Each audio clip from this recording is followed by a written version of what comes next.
flow.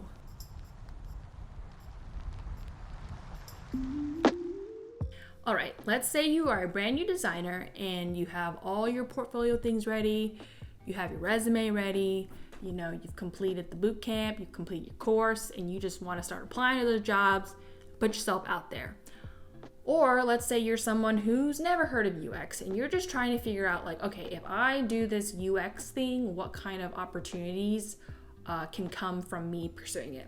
So that's what we're going to talk about today. We're going to talk about the different types of roles or job types that you could end up doing in the field of UX. And I think a lot of the times when we think of UX, we think of UX designers, which is probably the most common role that you'll find, but you'd be surprised that there are other job types, quote unquote labels that you can pursue in the field of UX. So we're going to start with the most common job type or role that you'll see out there, which is UX designer. Sometimes you'll see it as UI UX designer or UX UI designer, but I know that is a very controversial job title, description of the job for a lot of people. So from here on forward in this video, we're just going to call it UX designer. So UX designers tend to take a generalist approach to their process or the projects or the work that they do. Meaning if you think about it in the design thinking process or the double diamond method, right? They take it all from research, ideation, all the way to the execution and visual design of it. So again, taking that full spectrum and taking ownership in that. Another common role you'll see out there that does have a lot of overlap and similarities, and I don't know. I think they're kind of one and the same or the same difference is product designers. I think the biggest difference though with product designers is they have a business lens to the process or how they approach their work. And I also noticed that product designers tend to have specializations around the products that they work on. So if you ever see a job out there, a lot of the times you'll see it as product designer e-commerce, product designer design systems, product designer payments, product designer newsfeed, just product designer and then the product name. And so what they end up doing is taking a lot of ownership of that product space, and they're really thinking about the problems and the solutions and all the things for a very specific area. Next, we're going to talk about the different specializations that you can pursue in the field of UX. So the first, and I would say the most common specialization that's out there, is UX research or UX researchers. So UX researchers are the ones who take ownership of a lot of the research and possibly ideation-ish area. So if you look at the design process, I think they are double diamond. They do a lot of the discovery and assisting in that area. They really double down into the research practices of design teams and how companies and the product teams approach just their research practice. So if something like research is a role that really interests you and you want to go into a more specialization in that direction, go for it. I definitely suggest you pursue it. So the next specialization that we're going to talk about is UI designers. So UI designers are the people who are strong in their visual design, and they take responsibility of how the visual language of a product is executed. So you'll talk a lot about typography, color, layout, and I would think too as micro interactions of how people interact with different components and pieces of a product. I think it's something that if you're really passionate about visual design and you're really passionate about the look and feel of a product, I think this is a really great role for you to pursue.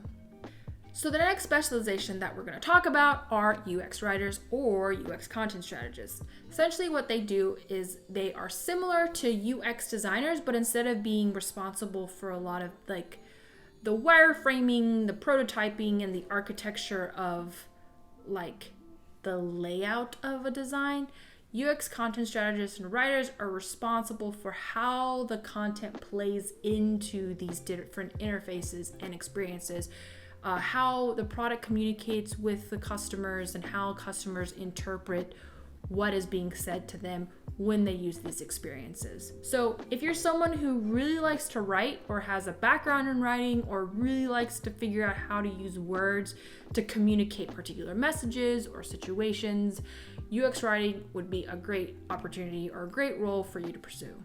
The last specialization that we're going to talk about are UX engineers, and I think they live in the best of both worlds of UX and engineering or development. So they, implement a lot of the web apps, mobile apps that designers work on, but they're this kind of bridge between the best of both worlds when they implement a lot of the work they do, or, a lot of it's front end work. They are applying UX principles into the work, and a lot of times too, you'll see UX engineers working on design systems so that, when we implement the designs that are being put into the product, the experiences are cohesive, consistent, and that when you have engineering practices, right, that implementing it in a consistent, cohesive, and efficient way as well from like an engineering perspective. So I think there's like this sweet balance between, again, the best of both engineering and design. So if you're someone who likes to code or has interest in coding, but also wants to be in the world of UX as well, I think this is a great opportunity or a great role for you to pursue. So even with all these different specializations, it really depends on what a company needs, what a company is structured like, and how mature the company is. So from a generalized statement, a lot of times much smaller companies are going to be looking for people who are more generalists, meaning they can take ownership of like the full process from, the ideation, all of the like ideation or research, all the way to the execution and visual design. And whereas you'll have larger organizations or companies who have more opportunity for specialization. Not saying that that's how they do it, it's just more opportunity due to probably maturity, resources, money, and just the sheer size, right? Like when you have such a large organization, you can have people very focused on very specific areas. And then I think in like mid-sized organizations, it's kind of like a hodgepodge of everything. So my particular experience, for example, I have worked in a specialist role, but I was at kind of like a small mid-size at that point company. So we had specialized roles, but I wasn't necessarily at like a very large company.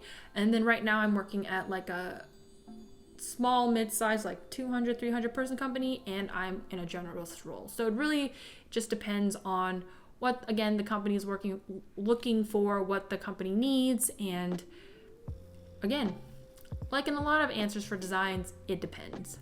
That was a breakdown of some of the roles that you can pursue as a UX practitioner.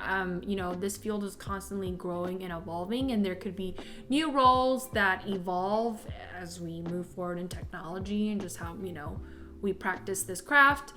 There's probably a lot of other roles out there with different job titles, which are, similar in practice. So I didn't necessarily name all of them, but let me know if any of them interest you, or if you've never heard of one, or one of them stood out to you.